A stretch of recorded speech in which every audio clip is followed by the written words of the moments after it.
ভালোবাসা এমন এক অনুভূতি যা লুকিয়ে রাখা যায় না। মুখ যা গোপন রাখলেও চোখ তা ঠিকই প্রকাশ করে ফেলে। ভালোবাসা সেই অনুভূতি যার দলিল হলো কুরবানি। ভালোবাসা ছাড়া কুরবানি সম্ভব হয় না। আর ভালোবাসার তীব্রতা যেন এমন, সহস্র কুরবানিও এর তৃষ্ণা মেটায় না। মনে আছে সেই সাহাবীর কথা, আব্দুল্লাহ ইবনে হুযাইফা। রোম সম্রাটের মেয়েকে বিয়ে কিংবা বাদশার রাজ্যের অর্ধেক মালিকানা, এত সব রসালো প্রস্তাব তিনি এক বাক্যে ফিরিয়ে দিয়েছিলেন। কিন্তু কেন? কারণ তিনি ইসলামকে ছাড়তে পারবেন না। তার চোখের সামনেই উত্তপ্ত তেলে তার সাথীকে ঝলসানো হলো, তবুও তিনি এতটুকু পিছপা হলেন না। আর যখন তাকেই সে ভয়ানক উত্তপ্ত তেলের পাত্রে নিক্ষেপের জন্য নিয়ে যাওয়া হচ্ছিল, তখন তার চোখে অশ্রু জমল। কিন্তু এই অশ্রু ভয়ের ছিল না, এটি ছিল রবের প্রতি তার ভালোবাসার দলিল। তিনি বললেন, হায়, আমার তো কেবল একটাই জান কুরবান হবে, কিন্তু যদি আমার এই শরীরের পশম পরিমাণ জান থাকত আর প্রতিটাই আমার রবের জন্য কুরবান হয়ে যেত। বিলাল রাদিয়াল্লাহু আনহু কতই না উত্তম তিনি।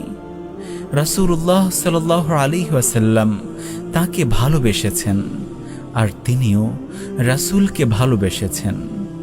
যাকে রাসূলুল্লাহ সাল্লাল্লাহু আলাইহি ওয়াসাল্লাম বলতেন, হে বিলাল, নামাজের আহ্বান করো, এর দ্বারা আমাদের অন্তরকে প্রশান্তিতে পরিপূর্ণ করে দাও। সেই ভালোবাসা এত গভীর ছিল যে রাসূলের ওফাতের পর তার সেই হৃদয় নিংড়ানো আজান শুনতে পারেনি আর কেউ। একদিন সবার অনুরোধে যখন তিনি সেই সুরেলা কণ্ঠে আজান দিলেন, আশহাদু আন্না মুহাম্মাদার রাসূলুল্লাহ, তখন যেন পুরো মদিনা একযোগে কেঁদে উঠল। হে বিলাল, আপনার উপর রব সন্তুষ্ট হন। সেই অভিশপ্ত জালিম মুশরিকদের কথা আমরা ভুলিনি, যারা আপনাকে অমানবিক নির্যাতন করেছিল, শুধু এ কারণেই যে আপনি সাক্ষ্য দিতেন আল্লাহ ছাড়া কোনো ইলাহ নেই। উত্তপ্ত বালু, জ্বলন্ত অঙ্গার, গলায় রশি, পিঠের ওপর পাথরের চাক্কি, সব সহ্য করেও আপনার কণ্ঠ থেকে একটি শব্দ উচ্চারিত হতো, আহাদুন আহাদ। মক্কার সেই বাতাস সৌভাগ্যবান যে বাতাসে ভেসে বেরিয়েছিল আপনার কণ্ঠ থেকে নির্গত আল্লাহর একত্ববাদের সাক্ষী। আসিয়া আলাইহিস সালাম সেই মহিয়সী নারী, যাকে ফিরাউন শুধু আল্লাহর প্রতি ঈমান আনার অপরাধে নিদারুণ অত্যাচার করেছিল। আর তার দোয়া কি ছিল? রব্বিবনি লি ইনদাকা বাইতান ফিল জান্নাহ, হে আমার রব, আপনার সান্নিধ্যে জান্নাতে আমার জন্য একটি ঘর নির্মাণ করে দিন। সুবহানাল্লাহ, এক দোয়াতেই যেন দুনিয়ার সমস্ত বাগানের সুবাস ছড়িয়ে পড়ল। সেই দোয়া যেন রবের প্রতি ভালোবাসার দলিল হিসেবে ইতিহাসের পাতায় লিখিত হয়ে গেল।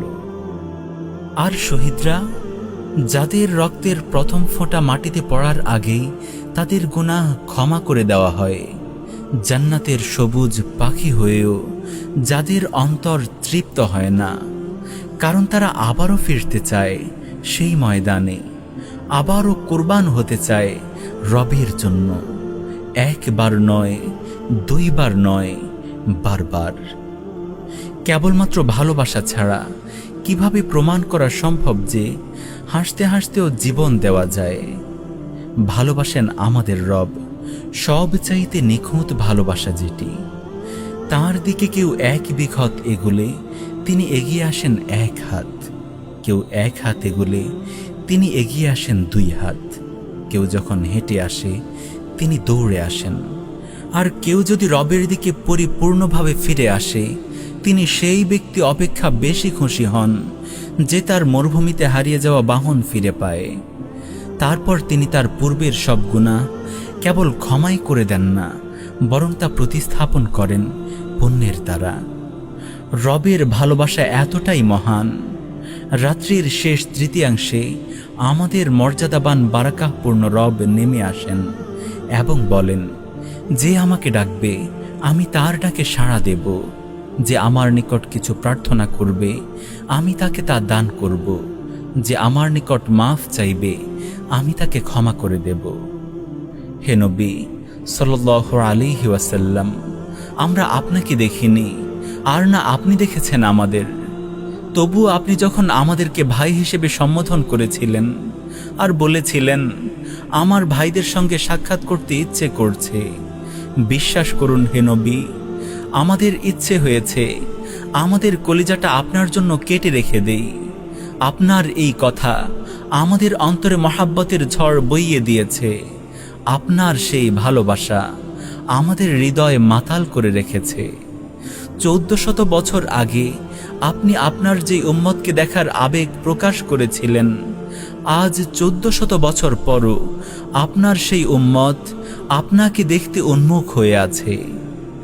দুনিয়া যখন এত পবিত্রতম ভালোবাসার সাক্ষী হলো, যে ভালোবাসার ধ্বনি ভেসে বেরিয়েছে আকাশে বাতাসে, যে ভালোবাসা রক্তে রঞ্জিত করেছে মাটিকে, যে ভালোবাসায় সিক্ত হয়ে ঝাঁপ দিয়েছে আগুনে, যে ভালোবাসা অশ্রু হয়ে ঝরেছে গালবে, হঠাৎ কে এলো এই ভালোবাসাকে কলুষিত করতে? হঠাৎ কে এলো এই ভালোবাসাকে কলুষিত করতে?